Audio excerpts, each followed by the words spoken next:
Good morning.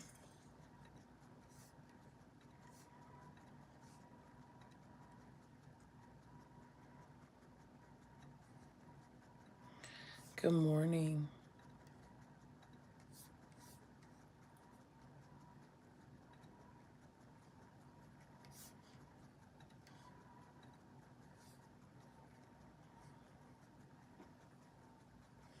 Good morning. Good morning. Good morning. Welcome.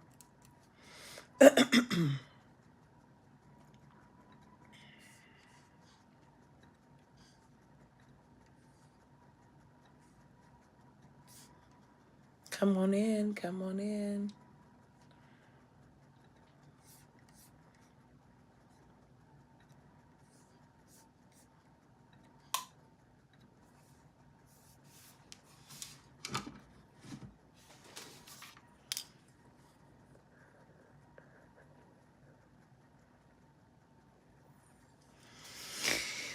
Good morning. Good morning, Kanita and Natasha and Pamela and Rihanna. Good morning. Good morning. Good morning, Miranda, to all of our YouTube viewers. Good morning. Good morning to those of you here on Facebook. Good morning. Good morning, Glency, Camille, Candace, April. Good morning, Yolanda, Kim, Tracy, Dana, Daniel, Shayla, Sherry. Good morning, Irie, Kyle, Mia, Akila, Takia. And I love that. Good morning, Irie, Kyle, Mia, Akila, Takia. That's a song. Good morning. Good morning, Antoinette. Good morning, Lori. Good morning, Angel. Good morning. Good morning. Good morning. Good morning. Good morning, Donna. Good morning. Good morning. Good morning. Good morning. Good morning, Raquel and Nicole. Good morning. Good morning. Good morning. Shout out to Minister or Reverend Gerard Hubbard. Shout out to you this morning, Gerard, the community nephew, for his recent article in Good Faith Media. In Good Faith Media, it's called Suffering, What Was the Reason? It is on my homepage, on my timeline in Facebook, on Facebook, excuse me, and a very good read. So I'm super proud of you, Gerard, and your thoughts, and just wanted to acknowledge you doing the work. We need to do more of that. So shout out to you this morning for your recent article, Suffering, What Was the Reason, that appeared in on Good Faith Media on February 29th. Good morning. Good morning. I'm also reading. Good morning. Good morning, Paula, Elizabeth. Good morning, Carmen and Dawn, Antoinette, Barbara, Jamie. Good morning, Marilyn. Good morning, Anika. And look what I have. We'll be getting into this a little bit over in the clearing. And this is Black Quantum Futurism. And I have the whole series. Shout out to my brother David Hooker, who gifted me with this series a couple years ago. And I started it, and sometimes you start things and you're like, either I'm not ready for it or it's not like locking in. But it is locking in. I just need some conversation partners for it. So I hope to begin to dig into that a little bit in the clearing. If you are interested, just some pre-announcements. If you are interested in joining our subscription community, which is called The Clearing, I'm going to give you two links. The first link I'm going to give you post here is the link for a monthly subscription. But if you desire, I'm just going to only post one link, but if you desire, you can do an annual subscription and you can just inbox me or something and I'll get you the link for that. So are there no more copies, Dr. Anika? Because if not, I will ask David where he found these three and we will find them for you. Okay, so let me grab this link.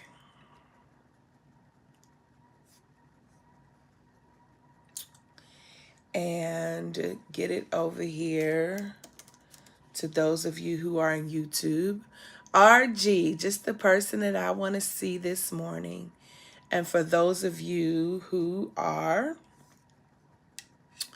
wanting to have some talk back with us, this is the Stripe link, and you can click that and then just inbox me or email me right quick. Let me know that you have joined so that I can give you the link. It won't automatically give you the link because in true Hush Harbor form, that wouldn't be Hush Harbor. Ashe, for those of you who know what the Hush Harbor is. One time, 1 second. These lights are bright. Let me turn them down. Okay. One more sec. Morning. Ashe. All right. Hey, Kaya. All right, friends. So the links have been placed in the places where they need to be placed.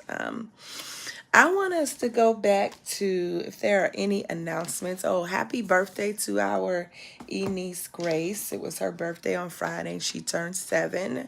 Grace's mama is Natasha Robinson. So happy birthday, Grace. Happy birthday. Also, for those of you in the New York area, or in the tri-state area, next Sunday, y'all, this is for everyone, and I'll post this again. Next Sunday, instead of jumping on PRC Live, I'm going to invite you to jump on the St. Paul's Community Baptist Church to their YouTube. I think they go live on YouTube and Facebook at 8 a.m. where I will be their preacher for the morning. So instead of jumping on PRC, I want you to jump on over there. I will be live in person in NYC. So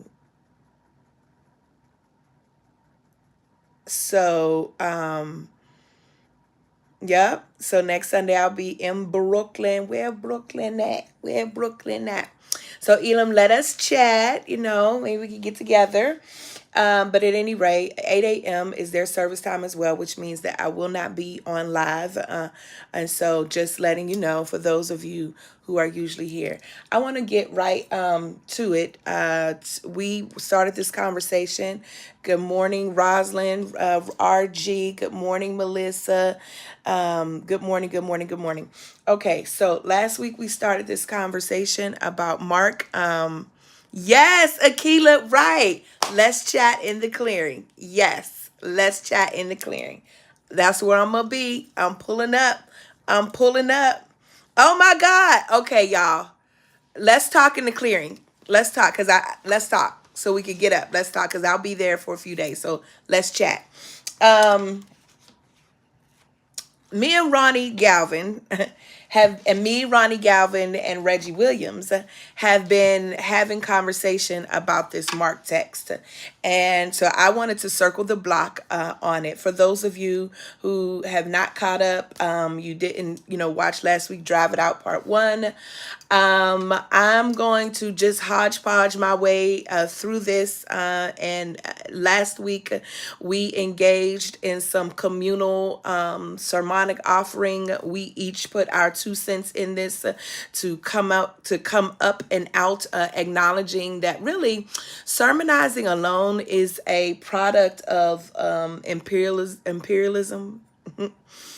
Much like the way we do academic work in silos alone by ourselves, which is not the best way. Our best thoughts, or at least my best work, comes when I have an opportunity to be in conversation with other people, like in real time and in real life, and engaging with one another.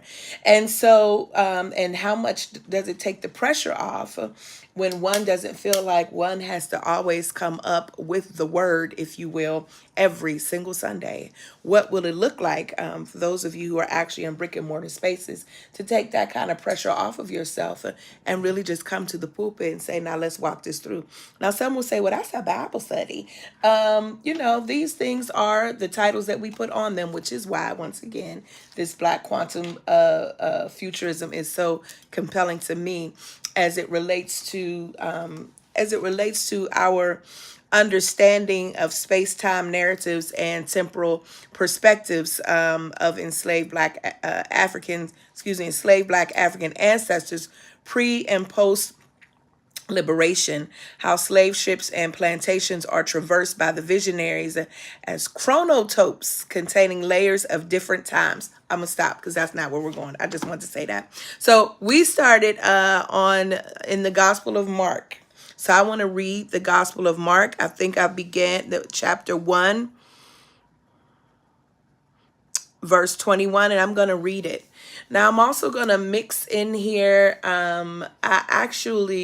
this sermon, I told you all before, this text has been on me, and I have actually done a little bit with it before. And so I am going to go in and move in and out of that, talk a little bit about what me and Ronnie talked about, and engage in that way. Ashe, I just love the freedom here. So here's the text. Mark chapter 1, beginning with verse 21, excuse me.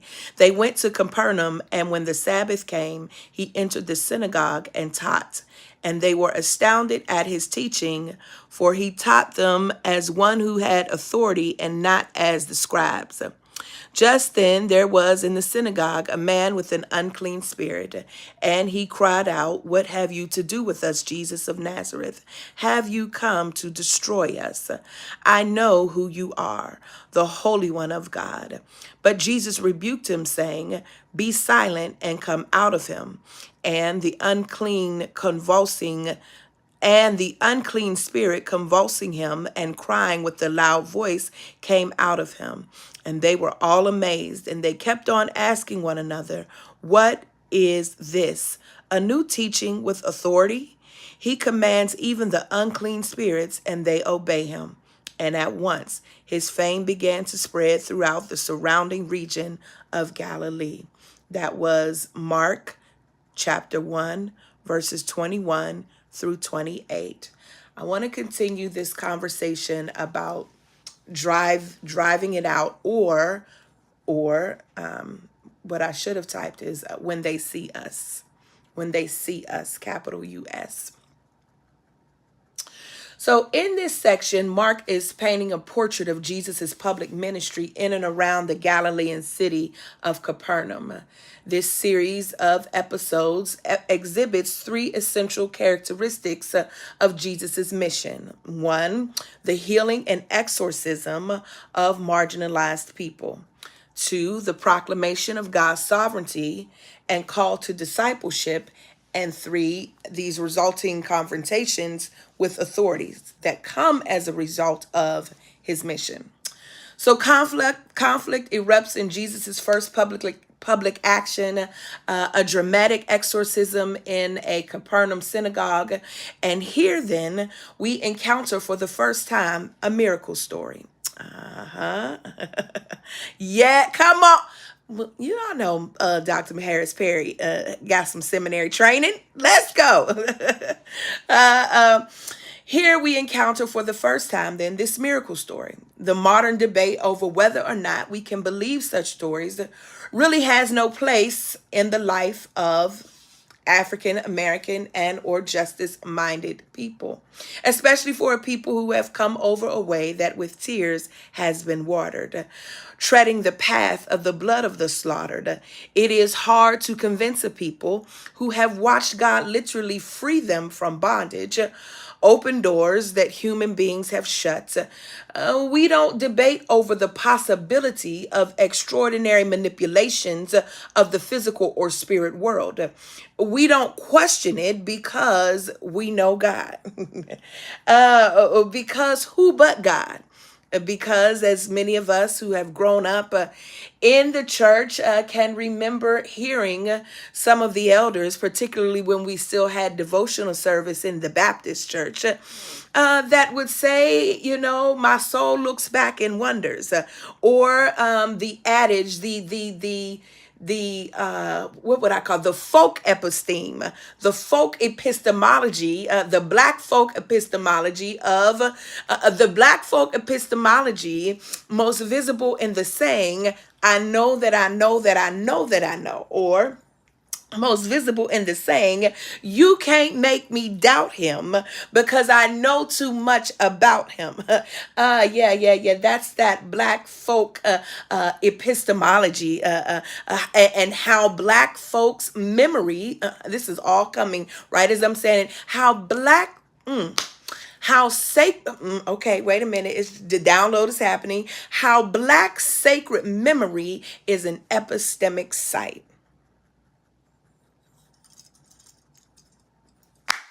How black sacred memory, Mama Itihari, where you at? How black sacred memory is an epistemic site, meaning that our memory or our black quantum futurism, our ability to space-time collapse.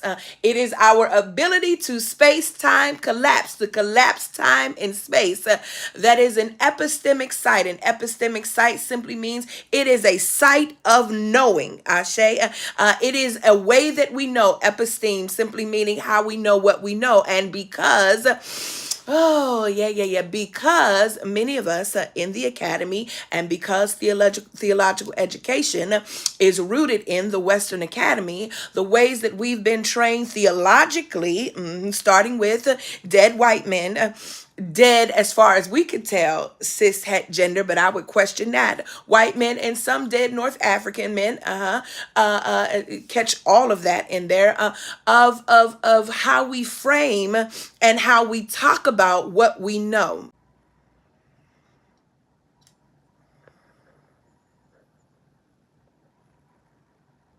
Did I come back on? Okay, hold on, y'all. It paused for a minute because I just got a call to come through, even though my stuff was on Do Not Disturb. Will somebody just, I need to wait for a second for y'all to let me know that I'm still on. Somebody type still on, can hear you.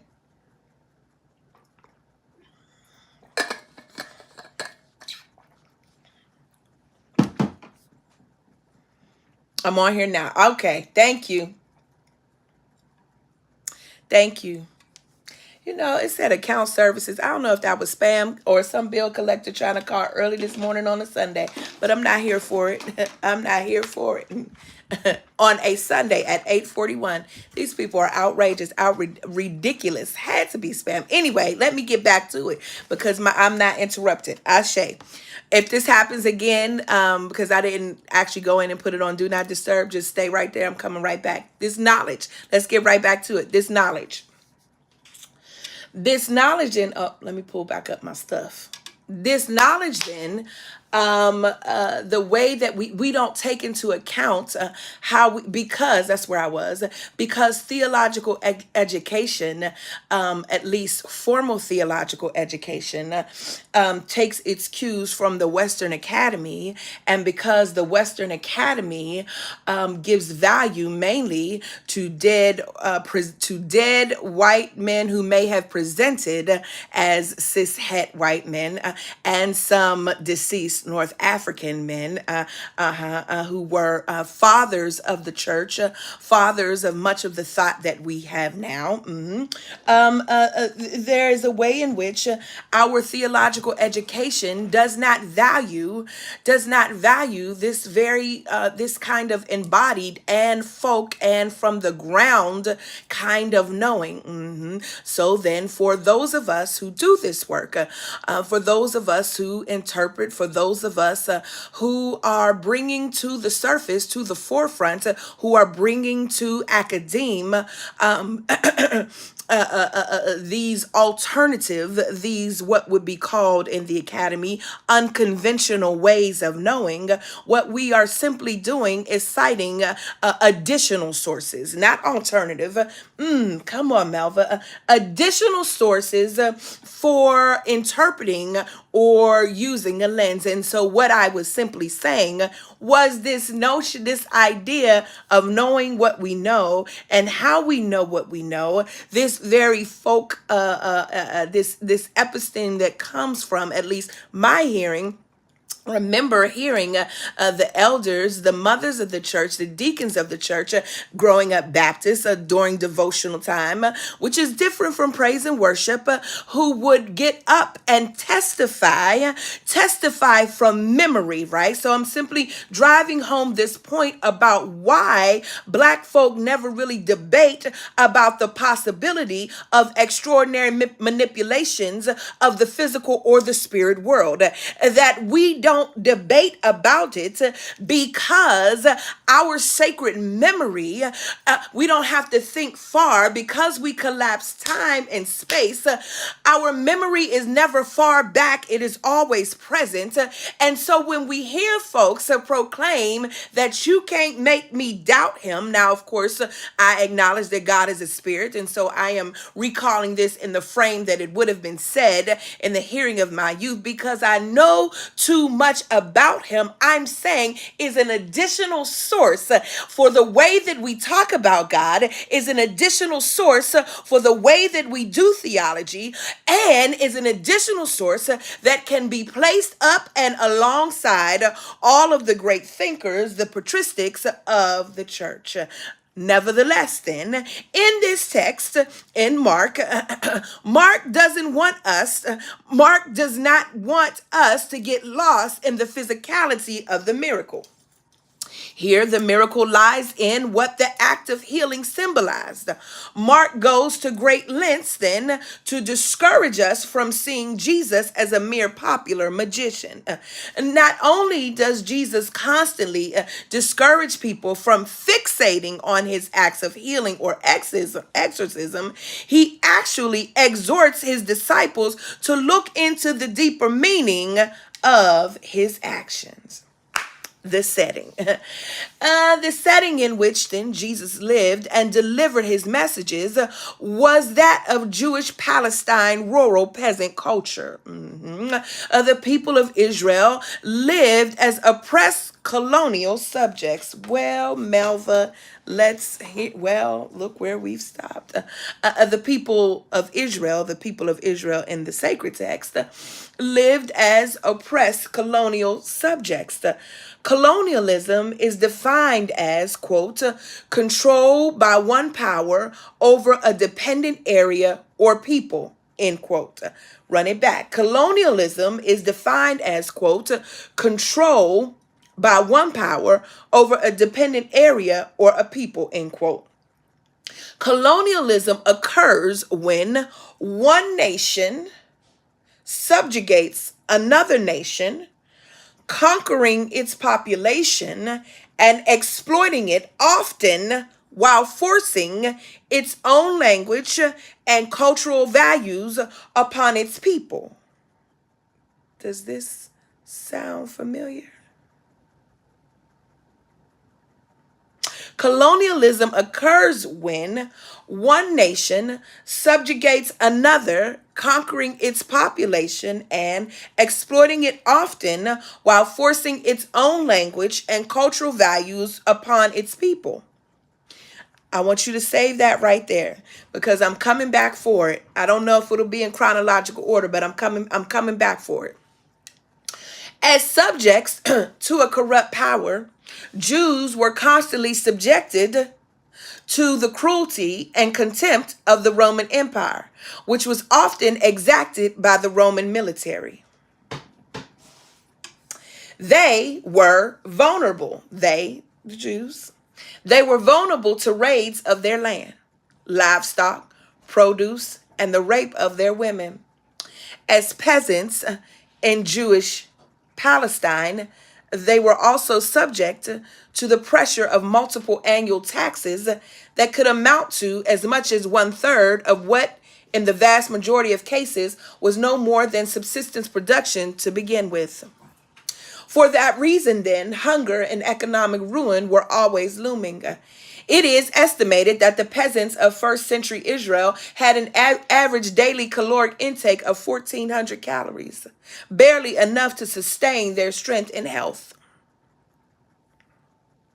The influence, the pervasiveness of the Roman occupation had on the political consciousness and social witness of John then is indicative of the urgency and zeal of Mark, is indicative of the urgency. Let me back up.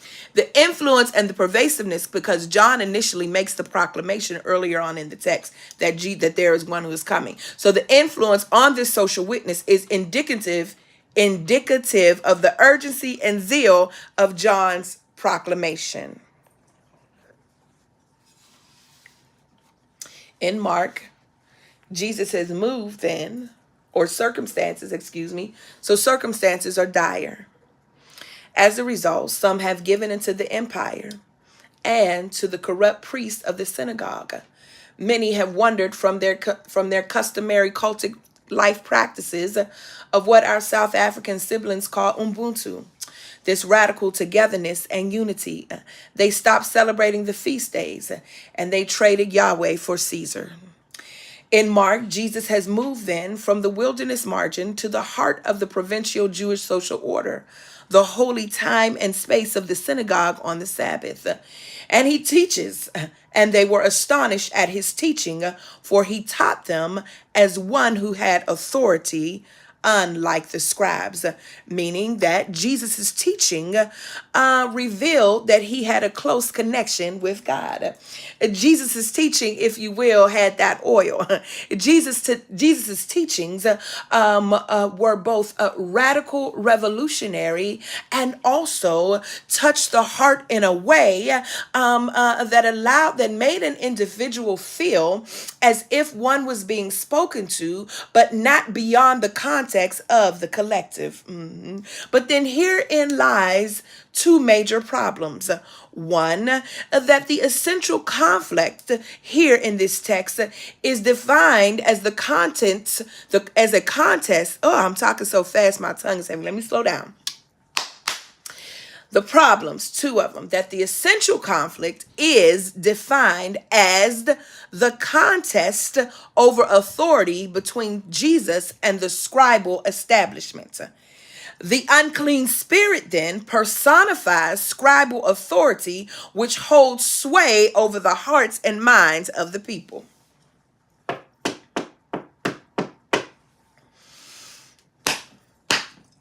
Hold it. We coming back to it. And I'm going to go a little over since I started late. I'm going to go over. Mark is writing to the church at Rome. Scribal authority then is a type of possession. Scribal authority represents those who are possessed, those who have internalized the values and the morals. Come on, Ronnie Galvin, the values and the morals of the empire. Because they've internalized it, they've been infected with something that is opposite of their own authenticity.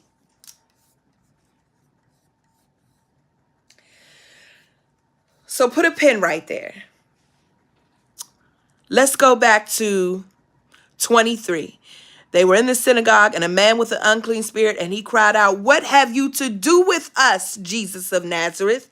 Have you come to destroy us? I know who you are, the Holy One of God."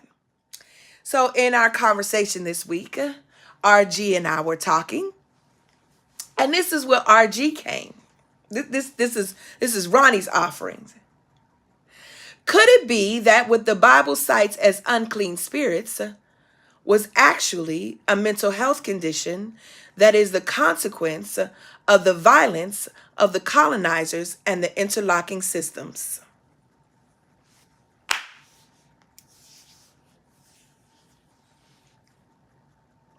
Could it be, RG asked, could it be that what the Bible cites as unclean spirits was actually a mental health condition that is a consequence of the violence of the colonizers and the interlocking systems?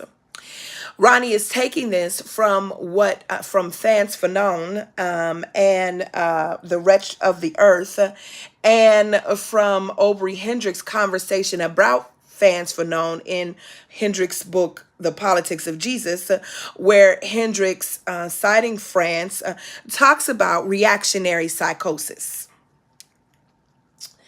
and how reactionary, hold on, let me grab it for us right quick. Just give me a sec.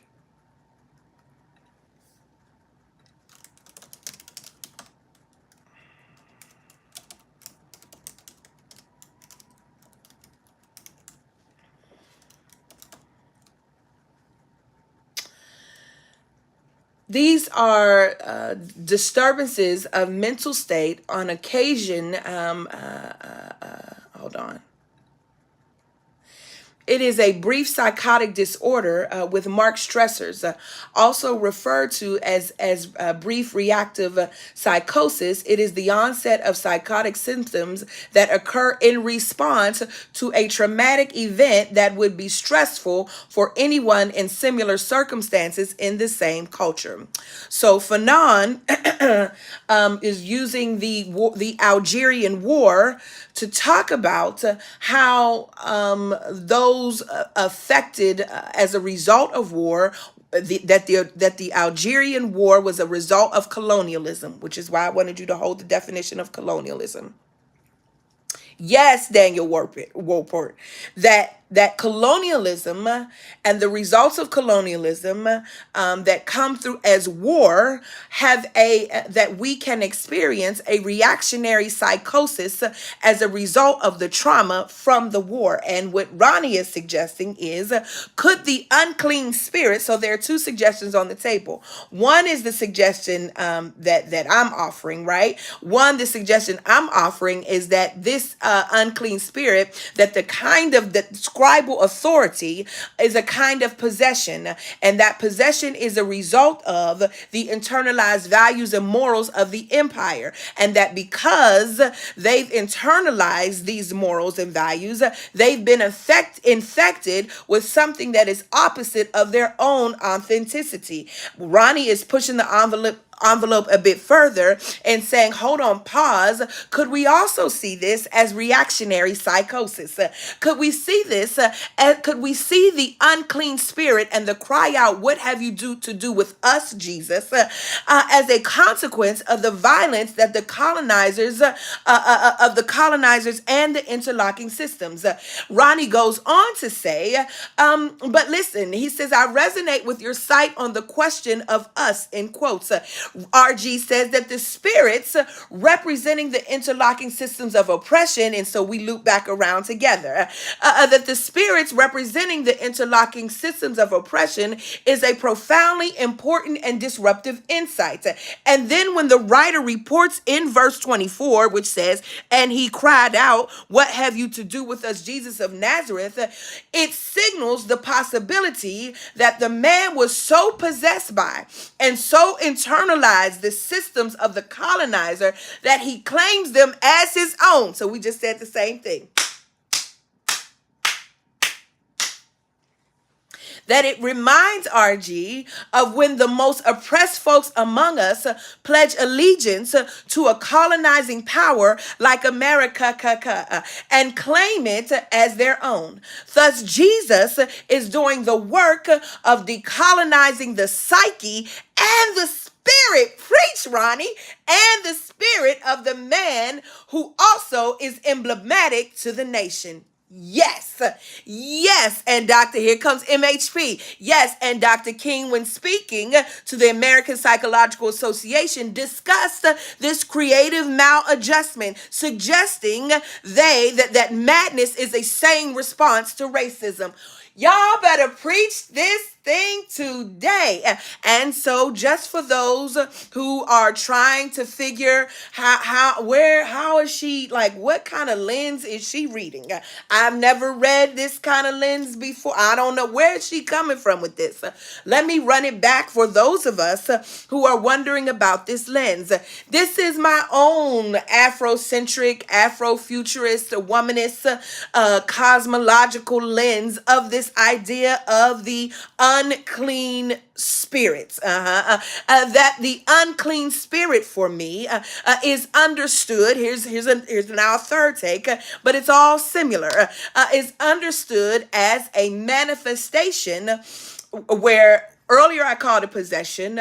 Ronnie called it mental disorder. I'm saying here in another way, it is a manifestation of disrupted cosmic harmony that often resulting from the residue of historical traumas, of which colonialism is a historical trauma,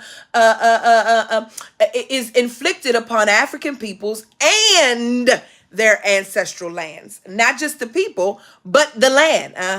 These spirits then are remnants of colonial oppression, slavery, and cultural erasure, which linger in the collective consciousness, seeking to perpetuate discord and imbalance. The demonic then, right, because it goes down a little further, talking about how Jesus had to cast out the demons. So pause, right, because now the unclean spirit, if you're not careful, gets conflated with the demonic. And I'm saying, no, we don't want to do that, particularly in the way that Black folk have been duped to think about how our own traditions that we brought with us across the horrific journey during the Ma'afa, and those that we created and melded together as we got together as communities. There is a way in which we demonize now the spiritual. So I don't want to conflate unclean spirit with the demonic. Okay. Not in a particular way, but let me go forward. In this framework, I want to talk about the demonic like this, that the demonic in this framework represents then the systemic forces of oppression and exploitation that have plagued African communities for centuries. These forces manifest not only in individual actions, but also in institutionalized forms of injustice, such as racism, economic exploitation, and environmental degradation. To confront these entities, Afrocentric Afrofuturism emphasizes the importance then of doing what? Of reconnecting with ancestral wisdom. Reclaiming cultural identity and envisioning liberatory futures rooted in African spirituality and indigenous knowledge. There is for me not any time during Jesus's public ministry that Jesus is not connecting with his ancestral wisdom. There is not any time, whether it is him going up to the Mount for transfiguration to be transfigured, where he encounters who? Elijah and Moses. Whether he is recalling in Luke 4, the Spirit of the Lord is upon me. There is no time in the ministry of Jesus where Jesus is not drawing on what? Sacred memory as an epistemic site, where Jesus is not calling on the memory of his ancestors to confront unclean spirits, which here are symbolized as colonialism, to confront those who have internalized the systems that kill them, and as a result may experience a brief temporary reactionary psychosis, or this insanity, as Dr. Harris Perry gives to us from King, talking about creative maladjustments to the American Psychological Association, suggesting that insanity is a sane response to racism.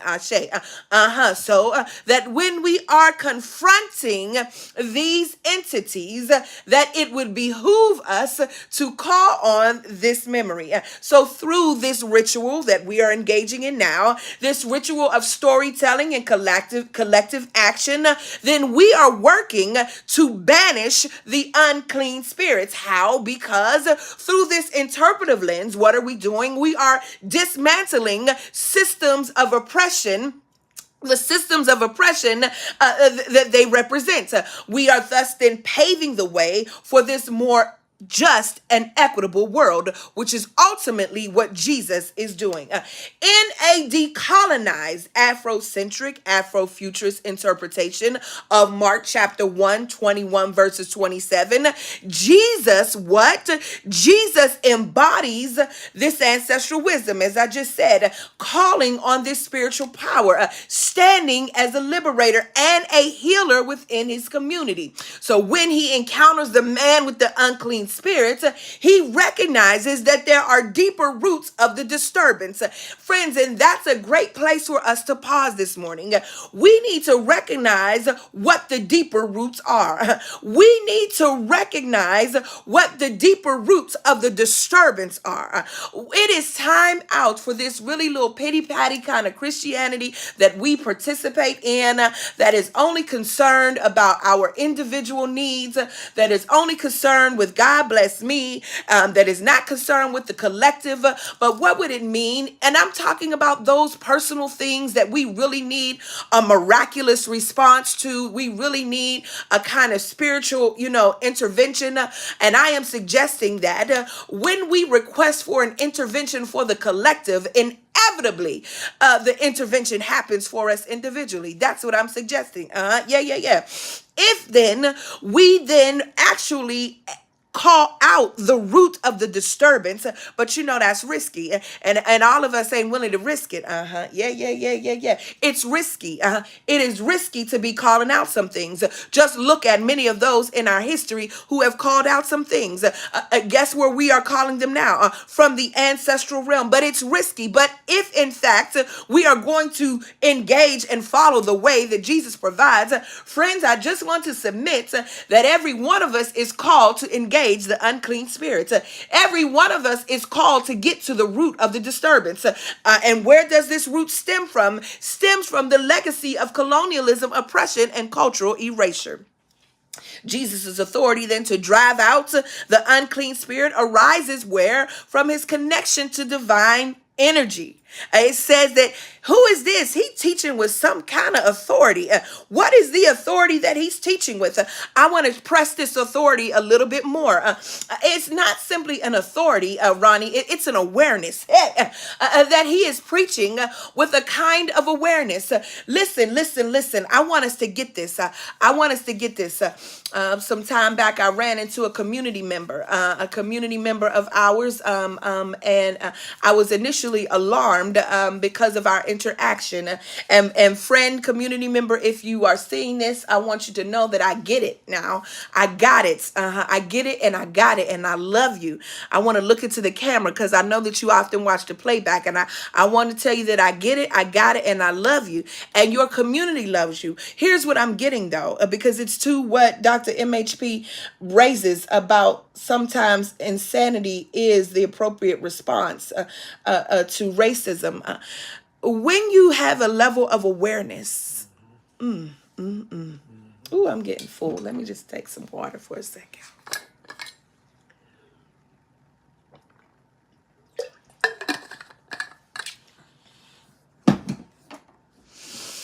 Woo!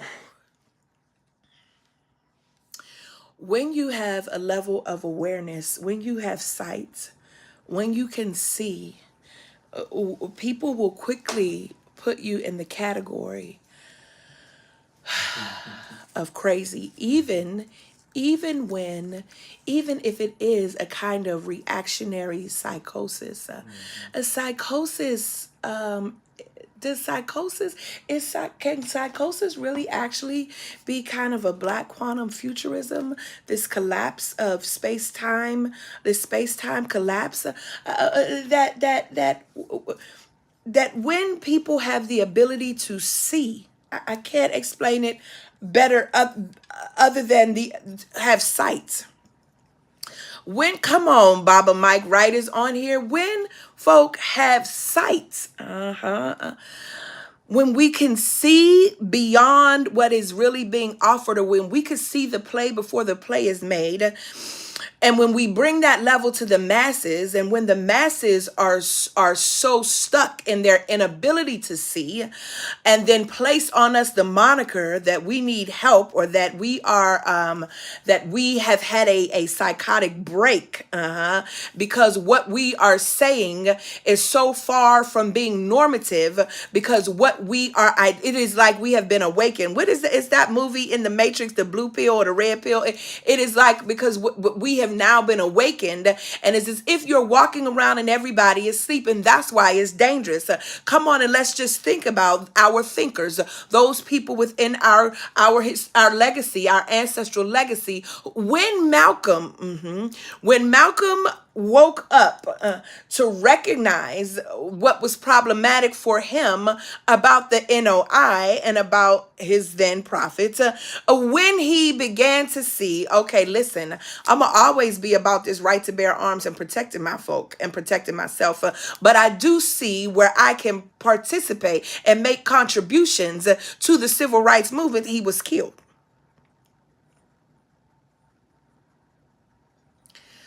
Sight here, and Jesus himself.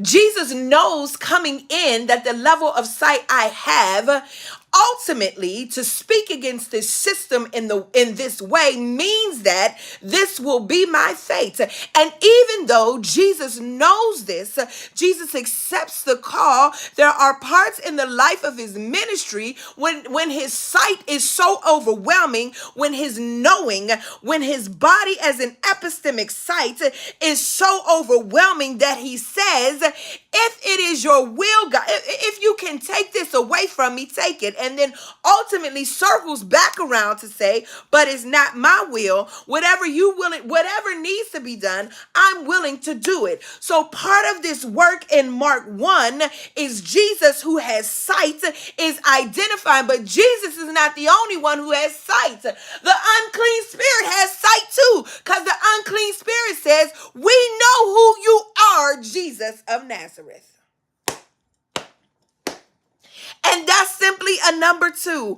One, yes, let's get to the root of the disturbance. But two, if we have sight, then what we need to be clear on is the demonic, which is in this state, those who represent the colonialized system, those in this state also who can see who we are. Yes. Yes. Yes. When Ida Wells realized and showed empirically that lynching was not used for white public safety, it was used for social control for the uppity. Come on.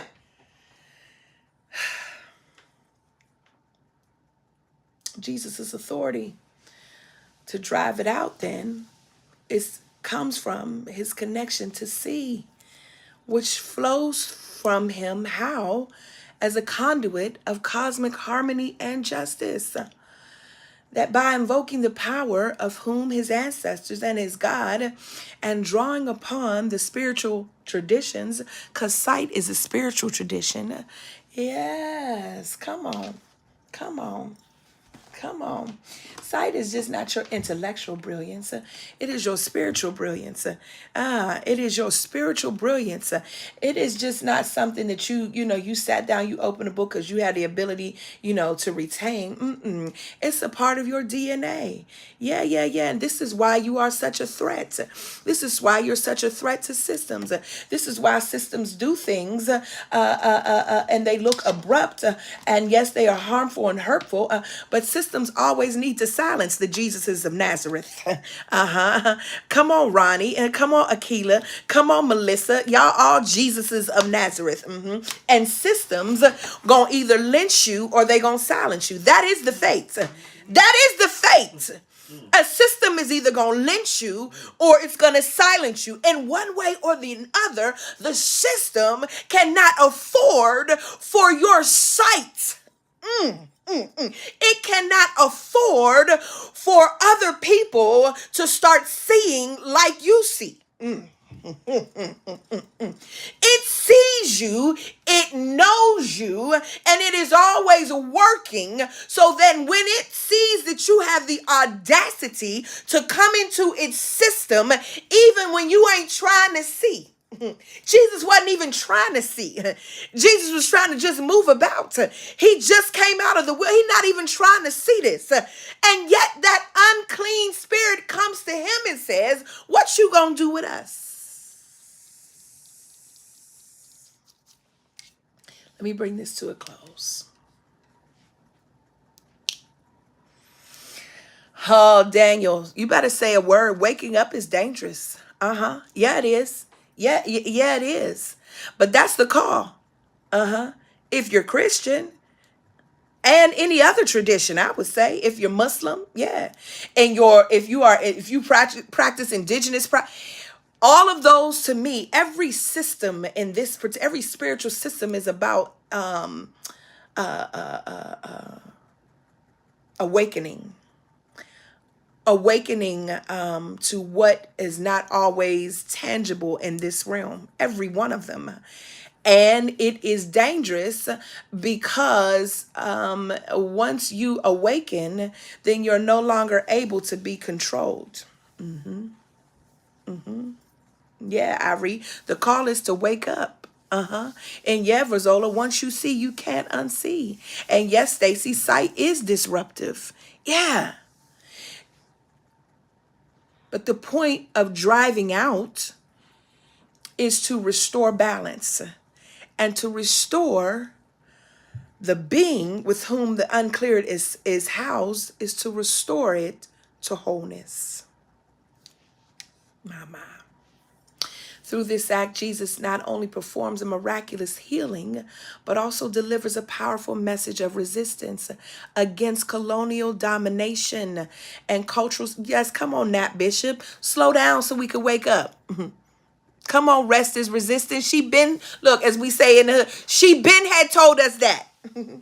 She been had told us to stop grinding so you could wake the hell up. Yeah. Yeah.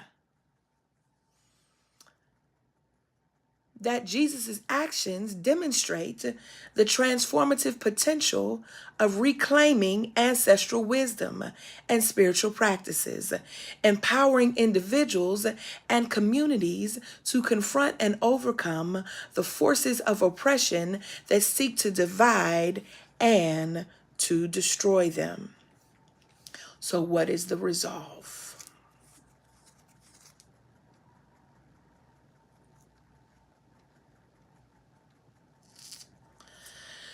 Now, in some calendars, church calendars, this text appears around the Epiphany, or at least it did a few years ago when I was digging in this text.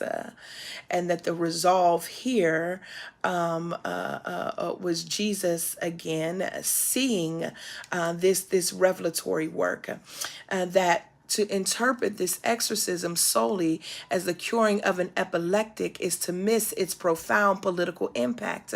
That this healing challenges the ordering of power. The point of Jesus's healing is to seek the root cause of why people are marginalized. The proclamation of God's sovereignty and call to discipleship and the resulting confrontations with the authorities, Jesus then has to break the influence of that spirit. Jesus had to see the man before the good. Part of the confrontation, then, back to seeing, is seeing stuff for what it really is. Jesus's confrontation of the man's situation of being possessed, which is twofold, is a confrontation of his personal situation, but always in Mark, individuals are symbols of the larger community.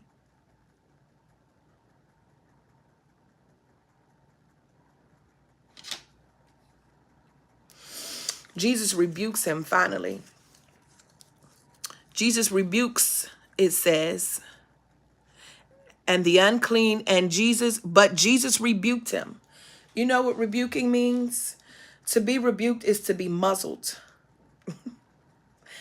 To be muzzled like an ox.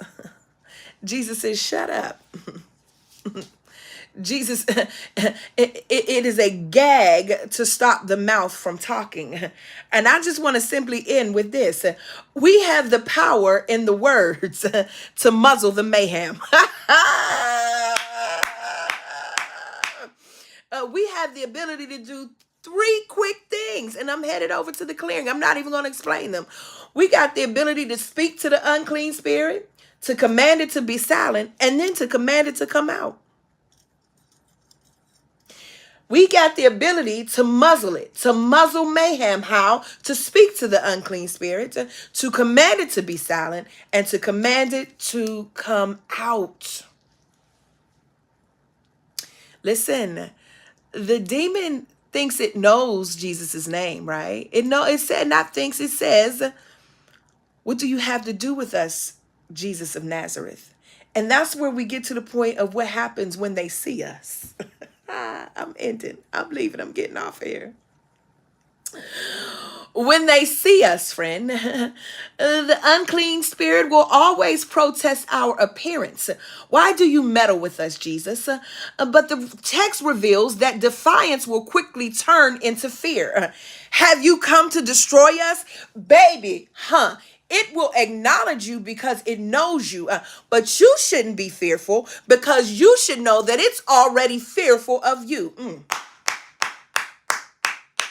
I know who you are, and here's the fear. But what you gonna do with us?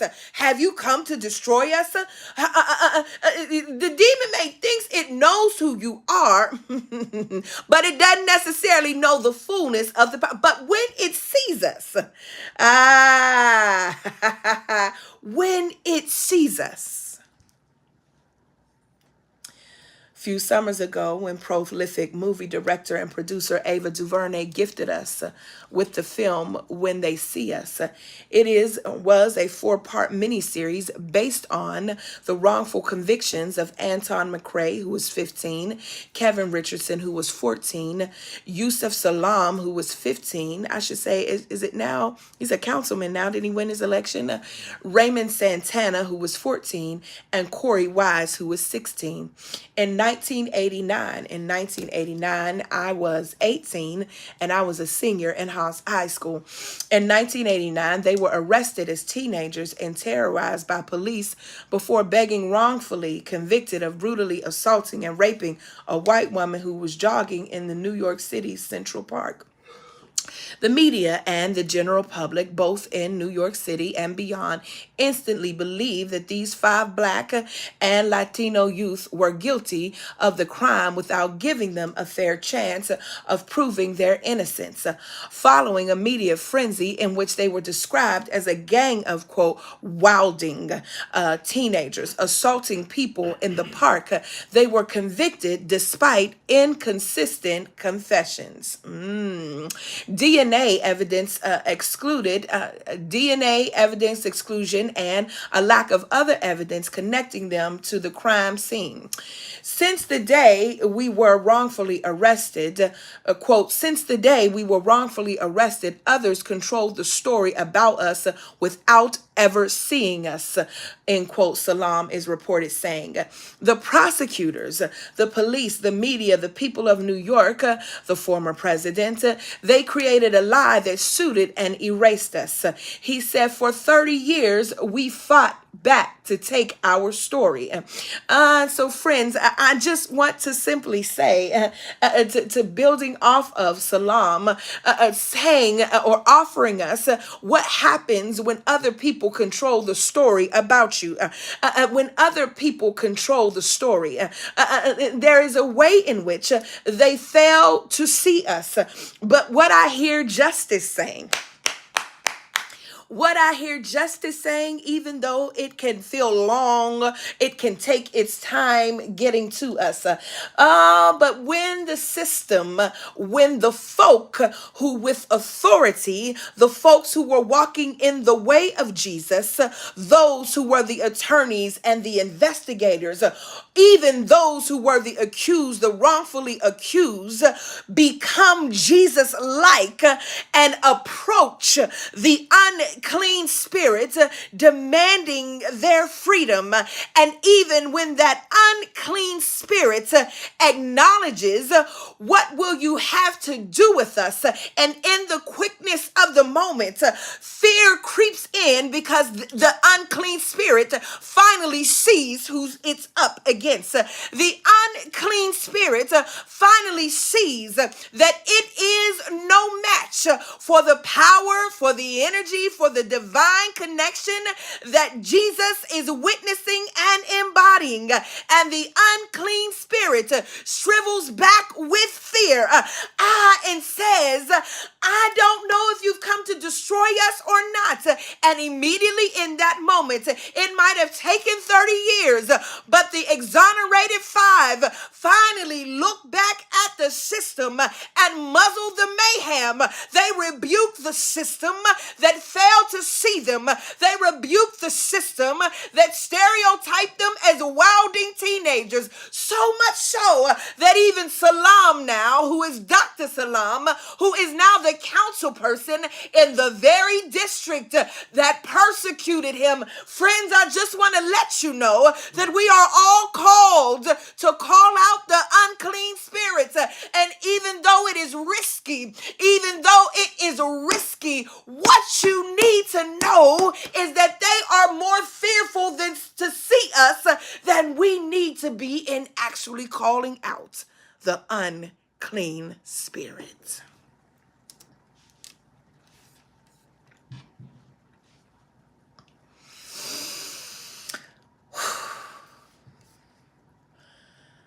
Y'all, we're headed over to the clearing. For those of you who want to join us, I am dropping the link to join, and then just send me a DM letting me know that you've joined. We're going to continue this conversation. For those of you who are already subscribers, you can go to the Clearing Facebook page or check your emails. You have the Clearing link already. Ashe, ashe, asheo. Remember, on next week, we will be at 8 a.m. We will be all streaming into the St. Paul's Community Baptist Church YouTube, as I will be the guest proclaimer in that space for my dear brother, friend, colleague, the Reverend Dr. David Brawley. I'm looking forward to being with you, St. Paul's, and I will see you all then. Ashe.